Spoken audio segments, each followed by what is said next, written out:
இருட்டை கண்டா பயம் உண்டாவதே அது ஏன்? இப்படி ஒரு கேள்வியை ஒரு பெரியவர்கிட்ட கேட்டாங்க. அதுக்கு அவர் பதில் சொல்றார். மனிதனுடைய ஆதிகால வாழ்க்கையில தொற்றிக்கொண்ட பயம் இது இது வேரூன்றி இருக்குது, இன்னமும் போகல. 50,000 வருஷங்களுக்கு முன்னாடி மனுஷன் குகைகள்ல வாழ்ந்தான். பகல்ல பயம் இருக்காது, ராத்திரியில மிருகங்கள் தாக்கும், கொல்லும், நிம்மதியா தூங்க கூட முடியாது. அதனால இந்த மனுஷனுக்கு இரவுன்னா மரணம், பயம் அப்படின்னு பழகி போச்சு. மனிதர்களுடைய எல்லா மனசையும் சேர்த்து மொத்தமா ஒரு மனசு உண்டு. மனிதர்களுடைய நினைவு இந்த மொத்த மனசுல பதிஞ்சிருக்கு, பரவுது. இந்த மொத்த மனசுல இருட்டு பற்றிய பயம் பதிந்து நீடிக்குது அப்படிங்கிறார் அவர். இந்த காலத்துல இரவை பகலாக்கிறதுக்கு எவ்வளவோ விளக்குகள்லாம் வந்தாச்சு. ராத்திரியிலேயும் மிருகங்கள் தாக்குங்கிற நிலைமை இல்லை. பாதுகாப்பான வீடுகள், விலங்குகளும் விலகி போயிட்டு, விலங்குகள்லாம் விலகி போயிட்டு, வீடுகளும் பாதுகாப்பா இருக்குது. சரி, இருந்தாலும் அந்த பழங்கால பயம் இருட்டு பயம் இன்னமும் மனுஷனை விட்டு போகல. இன்னொரு விஷயம் என்னன்னா, இருட்டில இருந்து வெளிச்சத்துக்கு வராத மனிதர்கள் இன்னைக்கு அதிகம். ஒரு ஆளு ஆத்துக்கு மீன் பிடிக்கிறதுக்காக போனான், இன்னும் விடியல. அதுக்குள்ள வலையை எடுத்துட்டு கிளம்பி போயிட்டான். வெளிச்சம் வர்றதுக்கு முன்னாடியே போய் சேர்ந்துட்டான். விடிகிற வரைக்கும் என்ன பண்றது? சும்மா கரையிலேயே உட்காந்து காலாட்டிக்கிட்டு இருக்கிறான். காலில் ஏதோ ஒரு சின்ன மூட்டை தட்டுப்பட்டுது. இருட்டில் அது என்னன்னு சரியா தெரியல. மூட்டைக்குள்ள சின்ன சின்ன கல்லா நிறைஞ்சி இருக்குது. சும்மா பொழுது போகணுமேங்கிறதுக்காக இவன் அந்த மூட்டைக்குள்ள இருந்து ஒவ்வொரு கல்லா எடுத்து ஆத்துல வீசிக்கிட்டு இருக்கிறான். விடிகிற வரைக்கும் வேற வேலை இல்லைங்கிறதுனால இப்படி செஞ்சுக்கிட்டே உட்காந்துருக்கிறான். கிழக்க மெதுவா வெளிச்சம் தெரிய ஆரம்பிச்சது. பொழுது விடியறதுக்கான அறிகுறி. இதுக்குள்ள அந்த மூட்டையில இருந்த எல்லா கல்லையும் எடுத்து வீசி எறிஞ்சுட்டான். கடைசியா ஒரே ஒரு கல் மட்டும்தான் கையில பாக்கி இருந்தது. வெளிச்சம் வந்ததும் அந்த கல்லை பார்த்தான், அப்படியே திகைச்சு போயிட்டான். அடடா, இது வரைக்கும் தெரியாம தப்பு பண்ணிட்டோமே அப்படின்னு நினைச்சான். ஏன் தெரியுமா? அவன் கையில இருந்தது வெறும் கல் இல்ல, விலை வசந்த ரத்தன கல். அது இருட்டுல என்னன்னு புரியாததுனால மூட்டையில இருந்த எல்லா ரத்தன கல்லையும் ஆத்துல வீசி எறிஞ்சிருக்கிறான். இப்போ அவனுக்கு அழுகையே வந்துடும் போல இருந்தது. வாழ்க்கையை வசதி ஆக்கிக்கிறதுக்கான வாய்ப்பு அவனுக்கு இருந்தது. இருந்தாலும் இருட்டுல அதை இழந்துட்டான். அந்த வகையில அவனுக்கு கொஞ்சம் அதிர்ஷ்டம் இருந்திருக்குது. அதாவது ஏதோ ஒரு வகையில் இருந்திருக்குது. அதனாலதான் அந்த கடைசி கல்ல எரியறதுக்குள்ள வெளிச்சம் வந்துட்டுது. பல பேருக்கு அந்த அளவு கூட அதிர்ஷ்டம் வர்றது இல்லை. எல்லாத்தையும் வீசினதுக்கு அப்புறம் தான் வெளிச்சம் வரும். என்னன்னு விவரம் தெரியாமலே எழுந்திரிச்சு வந்துருவாங்க. வாழ்க்கைங்கிறது ஒரு பெரிய புதையல். அதை புரிஞ்சிக்காம மனுஷன் அதை வீசி எரிஞ்சுக்கிட்டு இருக்கான் அப்படிங்கிறது தான் பெரியவங்க கருத்து. சில பேருக்கு புரிஞ்சுக்கிற நேரம் வரும், அதுக்குள்ள வாழ்நாள்லாம் ஓடி போயிருக்கும். அதுக்கப்புறம் என்ன பண்றது? நம்மால் ஒருத்தன் கையில் ஒரு சின்ன பையோட வந்துகிட்டு இருந்தான். பை உள்ள ஏகப்பட்ட நகைகள், ரத்தன கல் எல்லாம் இருக்கு. வந்துகிட்டு இருந்தவன் திடீர்னு அந்த பையை அப்படியே ஒரு குளத்துல வீசி எறிஞ்சுட்டான். மகான்கள் தான் இப்படி பற்று இல்லாம இருப்பாங்க. என்னங்க இது, விலை மதிப்புள்ள அந்த பையை இப்படி குளத்துல வீசி எறிஞ்சுட்டீங்களே, இதுக்கு என்ன அர்த்தம் அப்படின்னு கேட்டார் அவன் கூட வந்தவர். அவன் மெதுவா இவர் காதோட காதா சொல்றான். ஒரு போலீஸ்காரர் பின்னாடி வந்துகிட்டு இருக்கிறார், அவர் போனதுக்கு அப்புறம் இதை எடுத்துக்குவேன் அப்படிங்கிறான். ரெண்டு பேர் சுவாரஸ்யமா பேசிக்கிட்டு இருக்கிறப்போ குறுக்க புகுந்து தொந்தரவு பண்றதுக்குன்னே சில பேர் இருப்பாங்க. அது ரொம்ப இடைஞ்சலா இருக்கும். இதே மாதிரி மின்காந்தம் கூட குறுக்க புகுந்து தொந்தரவு பண்ணும். கடைசியில் அது ஒரு பெரிய இடைஞ்சல கொண்டாந்து விட்டுரும். சில வீடுகளில் கேபிள் கனெக்ஷன் இல்லாமல் சில தனியார் டிவி காட்சிகள் தெரியும். அதுக்கு என்ன காரணம்னா இந்த மின்காந்த குறுக்கீடு தான் காரணம். இதைத்தான் சுருக்கமாக இஎம்ஐ அப்படின்னு சொல்கிறாங்க. அதாவது எலக்ட்ரோ மேக்னெட்டிக் இன்டர்ஃபியரன்ஸ். இது ஏற்படக்கூடிய இடங்கள் எது எதுன்னு எடுத்துக்கிட்டா அது ஒரு பெரிய பட்டியலாகவே போயிடும். இந்த இஎம்ஐ தொந்தரவு கேபிள் டிவியில் மட்டும்தான் இல்லை, ராக்கெட் ஏவுதளத்தில் உள்ள ரேடார்கள், அங்கே உள்ள சில சக்தி வாய்ந்த தொலைத்தொடர்பு சாதனங்கள், விமான தளங்களில் உள்ள ரேடார்கள், கப்பல் தளங்களில் பொருத்தப்பட்டிருக்கக்கூடிய சக்தி வாய்ந்த ஆண்டனாக்கள், இப்படி நிறைய சொல்லலாம். காவல் நிலையங்களில் பயன்படுத்தப்படுகிற வயர்லெஸ் தொடர்பு சாதனங்கள் கூட ஓரளவுக்கு இந்த மின்காந்த அலைகளை வெளியிடும். நம்ம வீட்டில் உட்காந்துக்கிட்டு ரேடியோ கேட்டுக்கிட்டு இருப்போம் அல்லது டிவி பார்த்துக்கிட்டு இருப்போம். அந்த சமயத்தில் பக்கத்து தெருவில் ஒரு மோட்டார் சைக்கிள் அல்லது காரு, குறிப்பாக பெட்ரோல் இன்ஜின், அது போகிறப்போ அதில் உள்ள மின்காந்த மின்கலத்தில் அதாவது மேக்னட்டோ பேட்டரியிலிருந்து வெளிப்படுகிற மின்காந்த அலை இங்கே டிவியிலையும் ரேடியோவிலையும் கரகரப்பு உண்டு பண்ணும். சரி, இது வந்து பெருசாக என்ன இடைஞ்சலை உண்டு பண்ணிட போகுது அப்படின்னு நாம் அலட்சியமாக நினைக்கலாம். வயசானவங்களுக்கு மறதி நோயின்னு ஒன்று வரும்ல, அல்ஷமீர், அதாவது மூளையில் உள்ள செல்கள் வந்து செயலிழந்து போயிடுறது. அது செய்ய வேண்டிய வேலையை மறந்துடும். மனைவியே எதிரில் வந்து நின்னா கூட உன்னை எங்கேயோ பார்த்தது மாதிரி தெரியுதே அப்படின்னு சொல்லிட்டு இருப்பாங்க. அப்படி ஒரு மறதி. இந்த விசித்திரமான நோய்க்கு இதுவரைக்கும் மருந்தே இல்லைன்னு வேற சொல்கிறாங்க. இந்த மைக்ரோ ஓவன் அப்படின்னு சொல்லக்கூடிய சமையல் அடுப்புகள் கூட மின்காந்த அலைகளை வந்து வெளியிடுது. சமயத்தில் சில தொழிற்சாலைகளில் கூட பெரிய விபத்துக்களை இந்த இஎம்ஐ உண்டு பண்ணிவிடும். இதை பற்றி தீவிரமாக சிந்திக்க ஆரம்பித்ததே ஒரு விபத்துக்கு பிறகு தான். அமெரிக்காவுக்கும் வியட்நாமுக்கும் இடையில போர் நடந்ததே, அந்த சமயம் அமெரிக்காவுக்கு சொந்தமான விமானம் தாங்கி கப்பல் ஒன்று வியட்நாமை தாக்கிறதுக்கு தயாராக ஏவுகணைகளோட கடலில் நிறுத்தி வைக்கப்பட்டிருந்தது.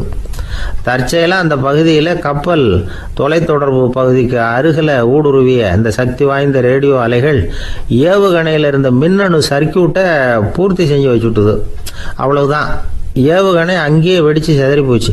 130 பேர் அந்த இடத்துலயே உடல் கருகி செத்து போட்டாங்க. ஏகப்பட்ட பொருள்கள் நாசம். இந்த விபத்துக்கான காரணம் என்னங்கிறத உடனடியாக யாராலையும் கண்டுபிடிக்க முடியல. ரொம்பவும் கடுமையாக முயற்சி பண்ணி கடைசியாக கண்டுபிடிச்சாங்க, இது வந்து இந்த இஎம்ஐ வேலை தான் அப்படின்னு. மின்னணு தொலைபேசிகள் இருக்க, இதில் பேசும்பொழுது நம்ம காதை வந்து, அதாவது செவியை வந்து ஊடுருவக்கூடிய மின்காந்த அலையானது மூளைக்கு போய் அங்கே மூளை கட்டிகளை உருவாக்க ஊக்கம் கொடுக்குது அப்படின்னு வேற கண்டுபிடிச்சிருக்கிறாங்க. இந்த இஎம்ஐ ரொம்ப குறைஞ்ச மின்காந்த அழுத்தத்தில் நமக்கு எந்த பாதிப்பையும் ஏற்படுத்துறதில்லை. மின்காந்த அலைகள் அழுத்தத்தோடு இருக்கிற இடங்களில் ரொம்ப நேரம் இருந்தோம்னா நம்ம உடம்பின் வெப்பநிலை 2 டிகிரி செல்சியஸ் வரைக்கும் அதிகரிக்குதாம். அதனால் வெப்பநிலையை வந்து சீராக்கிறதுக்கு இதய துடிப்பும் வந்து அதிகரிக்குது. இப்படிலாம் கண்டுபிடிச்சிருக்கிறாங்க. இப்போல்லாம் இந்த மின்காந்த குறுக்கீடுகளை தடுக்கிறது எப்படி அப்படின்னு விஞ்ஞானிகள் யோசனை செய்ய ஆரம்பிச்சிருக்கிறாங்க. இந்த விஷயத்தில் அலட்சியமாக இருந்தோம்னா எதிர்காலத்தில் நிறைய பேருக்கு இந்த ஞாபக மறதி நோய் வந்துடும். அப்புறம் அது ரொம்ப கஷ்டமாக போயிடும். ஒரு குடும்ப தலைவர் தன் மனைவியை பார்த்து, யார் நீ, உன்னை எங்கேயோ பார்த்தது மாதிரி இருக்குதே அப்படின்னு சொல்லிக்கிட்டு இருந்தார். உடனடியாக அவரை போய் பார்த்தேன். வாங்க டாக்டர்கிட்ட போகலாம் அப்படின்னு.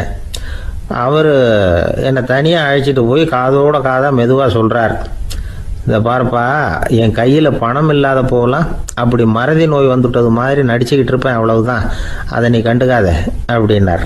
ஒரு அழகான கடற்கரை. சுற்றுலா பயணிகள் நிறைய பேர் அங்கே வந்து போகிறது வழக்கம்.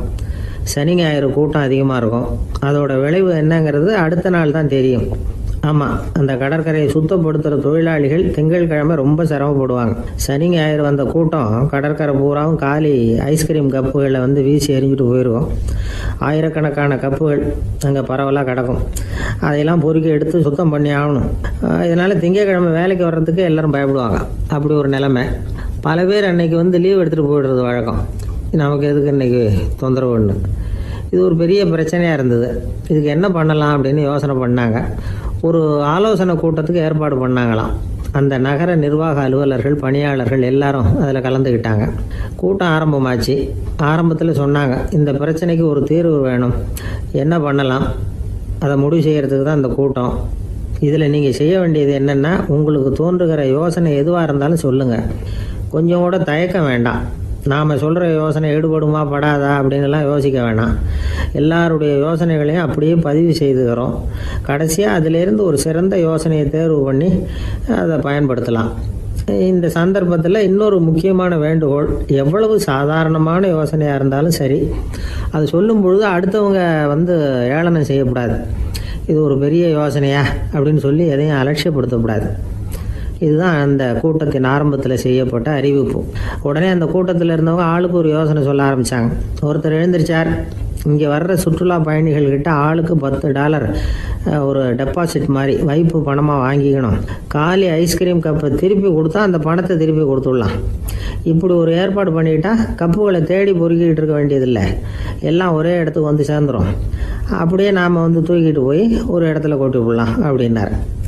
இன்னொருத்தர் எழுந்திரிச்சார், கப்பை வந்து கீழே போட்டால் $50 அபராதம் அப்படின்னு அங்கங்கே போர்டு எழுதி வச்சுடலாம். கப்புகளை போடுறதுக்கு அங்கங்கே பெரிய கூடைகளை வச்சுடலாம். நாம் சாவகாசமாக அந்த கூடைகளை சேகரம் பண்ணிக்கலாம் அப்படின்னாராம். இன்னொருத்தர் எழுந்திரிச்சு கொஞ்சம் கோபமாக பேசினார், கப்புகளை வந்து அவங்க வாயிலேயே திணிச்சுடணும். அதுகளை முன்னு சாப்பிட்டு பார்த்தா தான் தெரியும் அது எவ்வளவு கஷ்டங்கிறது அப்படின்னு ரொம்ப கடுமையாக பேசியிருக்காரு. இது வேடிக்கையாக தெரிஞ்சாலும் இந்த யோசனையும் பதிவு செஞ்சுக்கிட்டாங்களாம். இப்படி பல யோசனைகள் கடைசியாக எல்லாத்தையும் படித்து பார்த்துட்டு பரிசீலனை பண்ணாங்க. அப்புறம் தான் யோசனை வந்தது. இவர் வேடிக்கையாக சொன்னது கப்புகளை அவங்கவுங்க வாயிலே திணிச்சு சாப்பிட சொல்லணும், அதுதான் தண்டனைன்னார்ல. ஏன் அப்படி சாப்பிட்றது மாதிரியே கப்புகளை தயார் பண்ண என்ன அப்படின்னு சிந்திக்க ஆரம்பித்தாங்களாம். ஆகா, அதுதான் சரின்னு ஒரு முடிவுக்கு வந்தாங்க. அதுலேருந்து உருவானது தான் இந்த வேஃபர் கப்ஸ். ஐஸ்கிரீமை சாப்பிட்டு முடிச்சதும் கப்பையும் சாப்பிட்டுடலாம். கோன் ஐஸ்கிரீம் சாப்பிட்றோம்ல, அதுதான். அமெரிக்காவில் மியாமி கடற்கரையில் ரொம்ப காலமாக இருந்துக்கிட்டு வந்த குப்பை பிரச்சனைக்கு இப்படி தான் ஒரு தீர்வு வந்துதான். இதுலேருந்து நாம் புரிஞ்சிக்க வேண்டியது என்னென்னா, நாம் அன்றாட எத்தனையோ பிரச்சனைகளை சந்திக்கிறோம், அதுக்கெல்லாம் தீர்வு உண்டு. அது எங்கே ஒளிஞ்சிருக்குன்னு கண்டுபிடிக்கணும். அந்த அந்த யோசனையையும் நல்லா தீவிரமாக யோசிக்கணும். யார் என்ன யோசனை சொன்னாலும் அதை வந்து அலட்சியப்படுத்தக்கூடாது, அக்கறையோடு கவனிக்கணும், அதை யோசித்து பார்க்கணும். ஒரு அம்மா தன்னோட வீட்டுக்காரரை ஒரு மனநல மருத்துவர்கிட்ட அழைச்சிட்டு வந்தாங்களாம். டாக்டர், இவருக்கு கோன் ஐஸ்கிரீம் பிடிக்கல, பேப்பர் கப்பில் இருக்கிற ஐஸ்கிரீம் தான் வேணும்னு அடம் பிடிக்கிறார் அப்படின்னாங்களாம். அது ஒன்றும் தப்பு இல்லையேன்னாராம் டாக்டர். இதுக்கு அந்த அம்மா சொன்னாங்களாம், இவர் கப்பு ஐஸ்கிரீம் வாங்குறதுல தப்பு இல்லை டாக்டர், பிரச்சனை அது இல்லை. அப்புறம் வேறு என்னென்னு கேட்டிருக்காரு. வாங்கினதும் ஐஸ்கிரீமை கீழே கொட்டிவிட்டு அந்த பேப்பர் கப்பை மட்டும் விரும்பி சாப்பிட்றார், அதனால தான் அவங்ககிட்ட அழைச்சிட்டு வந்தேன் அப்படின்னாங்களாம். ஒரு கணவன் மனைவி எப்போ பார்த்தாலும் அவங்க ரெண்டு பேருக்கும் இடையில சண்டை வந்துக்கிட்டே இருந்தது. இதில் என்ன ஆச்சரியங்கிறீங்களா? நான் அதுக்காக சொல்ல வரல, இது வேறு விஷயம். அதாவது சண்டை போடாமல் இருக்கிறதுக்கு வழி சொல்கிற தகவல் இது. நான் சொன்ன அந்த கணவன் மனைவி எப்படின்னா, கணவன் ஒரு வார்த்தை சொன்னால் மனைவி கிட்டேருந்து 2 வார்த்தை பதிலாக வரும். இதுக்கு கணவன்கிட்டேருந்து 4 வார்த்தை பதிலாக வரும். இப்படி வார்த்தைகள் பெருகி போய் கடைசியில் வம்பில் வந்து முடியும். அந்த அம்மா பொறுத்து பார்த்தாங்க, அவங்களால தாக்கு பிடிக்க முடியல. பக்கத்து வீட்லேயும் ஒரு கணவன் மனைவி இருந்தாங்க, அவங்களுக்குள்ளே சண்டை வர்றதில்லை. அது எப்படி அவங்களால மட்டும் சண்டை போடாமல் இருக்க முடியுது அப்படின்னு இந்த அம்மாவுக்கு ஆச்சரியம். ஒரு நாள் நேராக பக்கத்து வீட்டு அம்மாக்கிட்டே போய், ஏம்மா, நீங்கள் எப்படி கணவனும் மனைவியும் சண்டை போட்டுக்காமல் இருக்கிறீங்க, அது எப்படி முடியுது உங்களால் அப்படின்னு கேட்டாங்க. அதுக்குன்னு ஒரு மருந்து இருக்குது, அதை சாப்பிட்டா சண்டை வராது அப்படின்னாங்க அவங்க. சரிங்க, அந்த மருந்தை அவர் சாப்பிட மாட்டேன்னு சொல்லிட்டா என்ன பண்ணுறது அப்படின்னு கேட்டிருக்கிறாங்க இவங்க. அந்த மருந்து அவருக்கு இல்லைம்மா, உனக்கு தான் அப்படின்னாங்களாம் அவங்க. அப்படியா, அப்படின்னா கொடுங்க, ரொம்ப நல்லதாக போச்சு. அதை எப்படி சாப்பிட்றதுங்கிற விவரத்தையும் சொல்லுங்கள், எங்கே அது கிடைக்குங்கிறதையும் சொல்லுங்கள், வாங்கிக்கிறேன் அப்படின்னு கேட்டாங்களாம் இவங்க. வேறு எங்கேயும் போய் வாங்க வேண்டாம், என்கிட்டே இருக்க அந்த மருந்து அதில் கொஞ்சம் தர்றேன், வாங்கி வச்சுக்க. உன் வீட்டுக்காரர் உன்னோட சண்டையை ஆரம்பிக்கிறப்போலாம் நீ இந்த மருந்தில் ஒரு அவுன்ஸ் வாயில் ஊற்றிக்கணும். அதை உடனே குடிச்சிடக்கூடாது, ஒரு 5 நிமிஷமாவது அது வாயில் இருக்கணும், அதுக்கப்புறம் குடிச்சுடலாம் அப்படின்னு சொல்லி ஒரு பாட்டில் மருந்தை இந்த அம்மாக்கிட்ட கொடுத்து அனுப்புனாங்களாம். மருந்தை எடுத்துக்கிட்டு இந்த அம்மா வீட்டுக்கு வந்திருக்கிறாங்க. வீடு பூட்டி இருந்ததுனால கணவன் வந்து வாசல்லையே காத்துக்கிட்டு இருக்கிறான். மனைவியை கண்டதும் சண்டை போட ஆரம்பிச்சிட்டான். வீட்டை பூட்டி விட்டு எங்கே போய் தொலைஞ்ச, எவ்வளோ நேரமாக ஒரு மனுஷன் வாசல்லையே காத்துட்டு கிடக்கிறது அப்படி இப்படின்னு கத்த ஆரம்பிச்சிட்டான். மனைவி இதுக்கு பதிலே சொல்லலை. அந்த அம்மா பேசாமல் வீட்டை திறந்தாங்க, சமையல் அறைக்குள்ளே போனாங்க, ஒரு அவுன்ஸ் மருந்தை வாயில் ஊற்றிக்கிட்டாங்க. அன்னைக்கு சண்டை வந்து மேற்கொண்டு வளரவே இல்லை, நின்றுட்டுது. மருந்து பரவாயில்லை. அதுக்கப்புறம் பல சந்தர்ப்பங்களில் சண்டை வரும் போல் இருக்கிற போலாம் இந்த மருந்து அதை நிறுத்தியிருக்கு.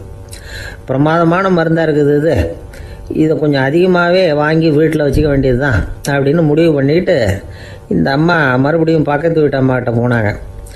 எவ்வளவு விலையானாலும் சரி, நான் காசு கொடுத்து வாங்கி வச்சுக்கிறேன், எந்த கடையில் இருக்குது இந்த மருந்து சொல்லுங்க அப்படின்னு கேட்டாங்க. இந்த மருந்துக்கு விலையே கிடையாதுங்க, இலவசமாகவே கிடைக்கும்னாங்களாம் அவங்க.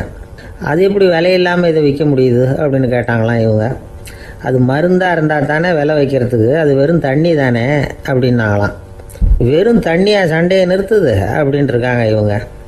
அது சண்டையை நிறுத்தலை, உன்னோட மௌனம் தான் சண்டையை நிறுத்துது. நீ வாயில் தண்ணியை வச்சுக்கிறதுனால எதிர்த்து பேசுறதில்ல, அதனால் உன்னுடைய கணவர் கோபம் வந்து சாந்தமாயிடுது அப்படின்னாங்களாம் அவங்க. இந்த கதையிலேருந்து சண்டையை நிறுத்துகிற மருந்து எதுன்னு தெரிஞ்சுக்கிட்டோம் இல்லையா? ஒருத்தர் என்ன பண்ணார், பாட்டிலில் வந்து தண்ணியை ஊற்றி வச்சுக்கிட்டு அவர்கிட்ட வர்றவங்களுக்கெல்லாம் இதை சிபாரிசு பண்ணலாம்னு நினச்சிக்கிட்டு உட்காந்துருந்தார். ஒரு அம்மா வந்தாங்க. இதை கேட்டுவிட்டு இதையே ஒரு மருந்து மாதிரி கொடுக்கலாம்ங்கிறது அவர் முடிவு. அதனால் பாட்டிலில் தண்ணி அடைச்சி வச்சுக்கிட்டு அதில் கலருக்காக என்னத்தையோ ஒரு ஜீரகம் அது மாதிரி எதையாவது கலந்து வச்சுக்கிட்டு ஒரு மருந்து மாதிரி ஒரு பாவனையில் வச்சுக்கிட்டு உட்காந்துருக்காரு. யாராவது வீட்டில் சண்டைன்னா என்கிட்ட வாங்க மருந்து தரேன்னு. ஒரு அம்மா வந்தாங்க, எனக்கும் என் வீட்டுக்காரருக்கும் அடிக்கடி சண்டை வருதுங்க அப்படின்ட்டு இருக்காங்க. கவலைப்படாதம்மா, நான் ஒரு மருந்து தரேன்னு சொல்லி வீட்டுக்குள்ளே போய் ஒரு பாட்டில் எடுத்து வந்து கொடுத்தார். பாட்டிலில் இருக்கிறது என்னங்கிறத சொல்லிவிட்டு அது பேரில் மரியாதை வராது இல்லையா, அதனால் சொல்லலை. அந்த அம்மா வாங்கிட்டு போனாங்க. 4 நாள் கழித்து திரும்பி வந்தாங்க. என்னம்மா வீட்டில் சண்டை நின்று போச்சான்னு கேட்டிருக்காரு இவர். அங்கே நின்று போச்சுங்க, இப்போ உங்ககிட்ட ஆரம்பமாக போகுதுன்னாங்களாம். என்னம்மா அப்படின்ட்டுருக்காரு அவர் பயந்து போய். பின்ன என்னங்க நீங்கள் என்ன மருந்து கொடுத்துருக்குறீங்க என்னங்க அப்படின்னாங்களாம் கோவமாக. அது வெறும் தண்ணி தானே அப்படின்ட்டுருக்காரு இவர். தண்ணியாக இது நல்லா பாருங்கள் அப்படின்னு அந்த பாட்டில் நீட்டினாங்களாம். இவர் வாங்கி பார்த்துருக்காரு. அப்புறம் தான் விஷயம் புரியுது அவருக்கு. இவர் கை தவறுதலாக அவங்க வீட்டில் இருந்த மண்ணெண்ணெய் பாட்டில் எடுத்து அவர்கிட்ட கொடுத்துருக்குறாங்க. அப்புறம் என்ன ஆகும், சண்டை வராமல். நமக்கு முன்னாடி நமக்கு வேண்டிய ஒருத்தர் ஒரு கிளாஸில் நமக்கு பழச்சாறு கொண்டாந்து வைக்கிறாருன்னு வச்சுக்கோங்க. உடனே நாம் என்ன பண்ணுவோம், எடுத்து கிடுகிடுன்னு சாப்பிட்ருவோம் அடுத்தவங்க யாரும் வர்றதுக்குள்ள. அதை விட்டுட்டு அதை கொண்டாந்து வச்சவர்கிட்டயே அதோட விலை என்ன அப்படி இப்படின்னு நான் கேட்டுக்கிட்டு இருப்போம். நாம் கேட்க மாட்டோம். ஆனால் காந்திஜி அப்படி கேட்டாராம். எப்போ தெரியுமா, 1935. அந்த வருஷம் மே மாதத்தில் ஒரு நாள் காந்திஜி டெல்லியில் இருக்கிறார். அப்போ அவருக்கு 2 டம்ளர் மாம்பழச்சாறு கொண்டாந்து கொடுக்குறாங்க. அதை வாங்குறார். இதோட விலை என்ன அப்படின்னு கேட்டார் காந்திஜி. யாருக்கிட்ட கேட்டாருன்னா மனுபென் காந்திகிட்ட கேட்குறார். அவங்க தான் கொண்டாந்து கொடுக்குறாங்க. காந்திஜிக்கு உதவி செய்கிறதுக்காக அவர் கூடவே இருந்தவங்க அவங்ககிட்ட தான் கேட்குறாரு. காந்திஜி சும்மா வேடிக்கைக்காக இப்படி கேட்குறாருன்னு நினச்சிட்டாங்க அந்த அம்மா. அதுவும் இல்லாமல் அதோட விலையை கேட்டால் காந்திஜி நிச்சயமாக அதை சாப்பிட மாட்டார் அப்படிங்கிற பயம் வேறு. அதனால் அந்த அம்மா பதில் எதுவும் சொல்லாமல் கம்முன்னு இருந்துட்டாங்க. கொஞ்ச நேரம் ஆச்சு. அந்த பழச்சாறு வச்ச இடத்துல அப்படியே இருக்குது, வச்ச இடத்துல வச்சபடியே இருக்குது. காந்திஜி அதை சாப்பிடவே இல்லை. மனுபென் காந்தி பார்த்தாங்க. மெதுவாக காந்திஜிக்கிட்ட போய் அதை சாப்பிடுங்களேன் அப்படின்னாங்க. பழச்சாறு விலை என்னன்னு கேட்டேன், அதுக்கு பதில் இல்லை. அது முதல் தப்பு. பதிலை எதிர்பார்த்திருந்தும் அதை பற்றி விசாரிக்கலை, அது 2வது தப்பு. இப்படி 2 தப்புகளை பண்ணிவிட்டு என்கிட்ட வந்து இதை சாப்பிடுங்கன்னு சொன்னால் அது எப்படி அப்படின்னு கேட்டாராம் காந்திஜி. மனுபென் காந்தி என்ன சொல்கிறதுன்னு தெரியாமல் திகைச்சு போய் நின்றுக்கிட்டு இருந்தாங்க. காந்திஜி தொடர்ந்து சொன்னாராம், இப்போ என் முன்னாடி வச்சிருக்கிற இந்த பழச்சாறு விலை சுமாராக ஒரு ₹1/2 இருக்கும். அது அந்த காலத்து மதிப்பு.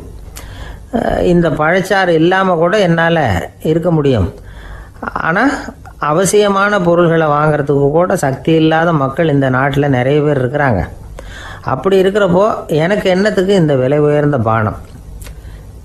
இதை இப்போ நான் சாப்பிட்டா என் உடம்பு வேணும்னா ஆரோக்கியமாகலாம், ஆனால் என் மனசு அமைதி அடையாது. எனக்கு என்னுடைய உடல் ஆரோக்கியத்தை விட மன ஆரோக்கியம்தான் முக்கியம். அதனால் இதை நான் சாப்பிட மாட்டேன், எடுத்துகிட்டு போயிடு அப்படின்னாராம். அந்த சமயத்தில் ஒரு அகதி பொண்ணு 2 குழந்தைகளோட காந்திஜியை பார்க்குறதுக்காக வந்தது. வணக்கம் சொல்லிச்சு. காந்திஜி உடனே தனக்கு முன்னாடி இருந்த பழச்சாற்றை எடுத்து அந்த பொண்ணுக்கிட்டையும் குழந்தைகள்கிட்டையும் கொடுத்து சாப்பிட சொன்னார். அவங்க அதை வாங்கி ரொம்ப சந்தோஷத்தோடு சாப்பிட்டாங்களாம். அதை பார்த்த காந்திஜி முகத்தில் ஒரு புன்னகை, ஒரு பரவசம், ஒரு திருப்தி. அவர் மனசு நிறைஞ்சிருந்தது. அப்போ அவர் சொன்னாராம், ஆண்டவன் எனக்கு எப்பவும் சரியான சமயத்தில் கை கொடுப்பாருங்கிறது அதுக்கு இதுதான் அத்தாட்சி. நான் ஒரு இக்கட்டான சூழ்நிலையில் இருக்கிறப்ப கூட கடவுளின் கருணையால் அந்த சூழ்நிலை என்னை பாதிக்கலை. என் கூட இவ்வளோ நாள் பழகியும் கூட இங்கே இருக்கிறவங்க எனக்கு அதிக விலை உள்ள பழரசத்தை கொடுத்தாங்க.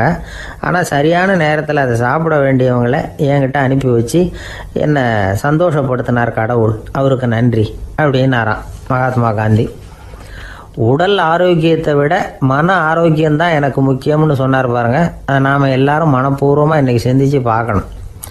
இந்த காலத்தில் எல்லாரும் அப்படியா நினைக்கிறாங்க?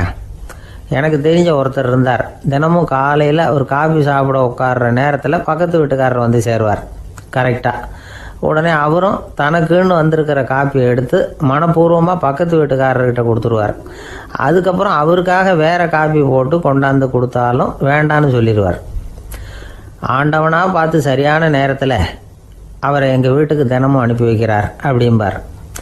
ஏன் அப்படி சொல்கிறீங்க அப்படின்னு கேட்டோம் ஒரு நாள். அதுக்கு அவர் சொல்கிறார், எனக்கு என்னோட உடல் ஆரோக்கியம்தான் முக்கியம். இதை கடவுள் புரிஞ்சுக்கிட்டு எங்கள் வீட்டு காப்பியை சாப்பிட்றதுக்கு தினமும் அடுத்த வீட்டுக்காரனை அனுப்பி வைக்கிறார் அப்படின்னார் அவர். தானத்துல சிறந்தது எது அப்படின்னு ஒரு கேள்வியை கேட்டு, தானத்துல சிறந்தது நிதானம் அப்படின்னு அதுக்கு ஒரு பதிலும் சொல்றவங்க உண்டு. நிதானம் ரொம்ப அவசியம். அதுவும் இன்றைய உலகத்துக்கு ரொம்ப அவசியம். இன்னைக்கு உலகம் ரொம்ப பரபரப்பாக போய்கிட்டு இருக்குது. பொறுமையாக இருக்கணும்னு நினைக்கிறவங்களால கூட அப்படி இருக்க முடியறதில்ல. பொறுமையை சோதிக்கிறது மாதிரி பல சம்பவங்கள். அதையெல்லாம் சந்திச்சே தீர வேண்டியிருக்குது. எங்கே போனாலும் க்யூவில் நிற்க வேண்டியிருக்குது. எங்கே போனாலும் காத்துக்கிட்டு இருக்க வேண்டியிருக்கு. ஆஃபீஸ்லேயோ வீட்லேயோ கூட நீங்கள் நிதானமாக பொறுமையாக நடந்துக்க தெரியலன்னா உங்களுக்கு சிடுமூஞ்சி, முசுடு இப்படிலாம் பேர் வச்சுருவாங்க. அது உங்களுக்கு தேவையா? சரி, வாழ்க்கையில் பொறுமைசாலின்னு பேர் வாங்கிறதுக்கு என்ன வழி? முதல் பாயிண்ட், நீங்கள் நினைக்கிறது, எதிர்பார்க்கறது, செய்யறது எல்லாமே 100% கரெக்டாக நடக்கணும்னு ஆசைப்படக்கூடாது. எதுவாக இருந்தாலும் அதில் ஓரளவுக்கு தவறு நடக்கலாம் அப்படிங்கிறத எதிர்பார்த்தே இருக்கணும். ஓரளவுக்கு அதை அனுமதிக்கணும். ஒரு நண்பரை 6 மணிக்கு ஒரு இடத்துக்கு வர சொல்லியிருக்கிறீங்க. 6 மணிக்கு அவர் வரல. உடனே பொறுமை இழந்து நடந்துக்கக்கூடாது. ஒரு 10 நிமிஷம் டிலே ஆகலாம். ஒரு வர்ற வழியில் பஸ்ஸு கூட ஏதாவது டிராஃபிக்கில் மாட்டியிருக்கலாம். அதெல்லாம் எதிர்பார்த்தே கொஞ்சம் காத்திருக்கிறதுல ஒன்றும் தப்பு இல்லை. சில சமயம் டிலே ஆகிறது கூட நல்லதாக முடியும். ஒரு பஸ்ஸை தவற விட்டுட்டு, ஐயோ கொஞ்சம் ஒரு 2 நிமிஷம் முன்னாடி வந்திருந்தா பிடிச்சிருக்கலாமே அப்படின்னு தவிச்சிக்கிட்டு இருப்பாங்க சில பேர். அடுத்தபடியாக வர்ற பஸ்ஸு நேரடியாக நீங்கள் போக வேண்டிய இடத்துக்கே கொண்டு போய் விடுற பஸ்ஸாக கூட இருக்கலாம். அது உங்களுக்கு முன்னாடி தெரியாதுல்ல. சில நெருக்கடியான சூழ்நிலைகளை தமாஷா எடுத்துக்கிறதுக்கு பழகிக்கணும். சில இடங்களுக்கு போகிறப்ப காத்திருக்கிறதுக்கு நம்ம மனசை தயார்படுத்திக்கிட்டே போகணும். ஒரு ரயிலுக்கோ பஸ்ஸுக்கோ அல்லது விமானத்துக்கோ கப்பல் பிரயாணத்துக்கோ போகிறப்போ அங்கே போய் நீங்கள் மணிக்கணக்கில் கூட காத்துக்கிட்டு தான் இருக்கணும். புறப்படுற நேரம் கூட மாறலாம். நீங்கள் போய் சேர்ந்ததும் அது உடனே புறப்படணும்னு கட்டாயமாக என்ன? அது மாதிரி சமயத்தில் படிக்கிறதுக்குன்னு சில சுவாரஸ்யமான புத்தகங்களையும் கையில் எடுத்துக்கலாம். உங்களை சுற்றி எவ்வளவோ சுவாரஸ்யமான சம்பவங்கள் நடந்துக்கிட்டு இருக்குதுல்ல, அதையெல்லாம் வேடிக்கை பாருங்கள். எதுக்காக காத்துக்கிட்டு இருக்கிறோமோ அந்த காரியத்தில் உண்மையாகவே நமக்கு ஒரு அக்கறை இருந்தால் நமக்கு போர் அடிக்காது. சில கோயில்களில் பார்த்துருப்பீங்க, தரிசனத்துக்காக பக்தர்கள் நாள் கணக்கில் காத்துக்கிட்டு இருப்பாங்க. அவங்களெலாம் அழுத்துக்கிறது இல்லை. ஆண்டவனை தரிசிக்கணுங்கிற உண்மையான அக்கறை இருக்கிறதுனால அவங்களுக்கு போர் அடிக்கிறது இல்லை.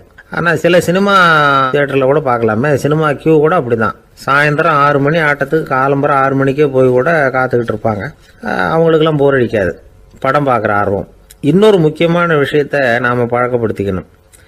லிவ் ஃபார் தி மூமெண்ட் அப்படிங்கிறாங்க நிபுணர்கள். ரொம்ப பேர் எப்படின்னா அடுத்தபடியாக நடக்க போகிற விஷயத்திலேயே கவனமாக இருப்பாங்க. அந்த நினைப்புலேயே இந்த நிமிஷத்தை பொறுமை இல்லாமல் கழிப்பாங்க. ஒருத்தர் இருக்கார், அவர் எப்படின்னா ஆஃபீஸ் முடியறதுக்குள்ளேயே சார் 5 மணிக்கெல்லாம் ரெடியாக இருங்க, நாம் அந்த ஹோட்டலில் போய் டிஃபன் சாப்பிட்ணும் அப்படின்னு 4 மணிலேருந்து சொல்லிகிட்டு இருப்பார். 4:55 பரபரப்பாக ஓடி வருவார். 2 பேரும் புறப்படுவோம், ஹோட்டலுக்கு போவோம், சாப்பிட்டுக்கிட்டு இருப்போம். அப்படி சாப்பிட்டுட்டு இருக்கிறப்ப சார் சாப்பிட்டு முடித்ததும் நேராக ஒரு ஜவுளி கடைக்கு போகிறோம் அப்படிம்பார். பரபரக்க சாப்பிட்டு முடிப்பார், புறப்படுவார். ஜவுளி கடையில் அவசரமாக சீக்கிரம் பில் போடுங்க சார், சினிமாவுக்கு நேரம் ஆகிடும்பார். சினிமா தியேட்டரில் உட்காந்து அடுத்தபடியாக எங்கே டின்னர் சாப்பிட்றதுன்னு யோசனை பண்ணிகிட்டு இருப்பார். ராத்திரி படுக்கையில் விழுந்ததுக்கு அப்புறமும் நாளைக்கு காலையில் எழுந்திரிச்சதும் அதை பண்ணணும் இதை பண்ணணும்னு திட்டம் போட்டுக்கிட்டே இருப்பார். அதாவது எப்பவும் அடுத்த நிமிஷம், அடுத்த நாள், அடுத்த வாரம், அடுத்த வருஷம், இதுதான் அவங்க சிந்தனை. இந்த நிமிஷம் என்ஜாய்மெண்ட்டை அவங்க இழந்துடுறாங்களாம். அதனால தான் வாழ்நாள் பூரா பொறுமையின்மை, அவஸ்தை, அல்லல். அதனால் நாம் எல்லாரும் வாழ்க்கையில் நிதானமாக இருக்கிறதுக்கு கற்றுக்கணுமா. அதுக்காக இந்த நிதானத்துக்கு வேறு விதமான அர்த்தம் பண்ணிக்கக்கூடாது. ஒருத்தர் அப்படித்தான் ஒரு தடவை அவருடைய குதிரை காணாமல் போயிட்டு தான். அதுக்காக அவர் கவலைப்படல, நிம்மதியாக இருந்தார், சந்தோஷமாக இருந்தார். என்ன சார் இது, உங்கள் குதிரை திருட்டு போயிட்டுதுங்கிறீங்க, நீங்கள் கவலைப்படாமல் இருக்கிறீங்களே அப்படின்னு கேட்டாங்களாம். அதுக்கு அவர் சொல்லியிருக்கார், நல்ல வேலை சார், கட்டியிருந்த குதிரை காணாமல் போயிருக்குது.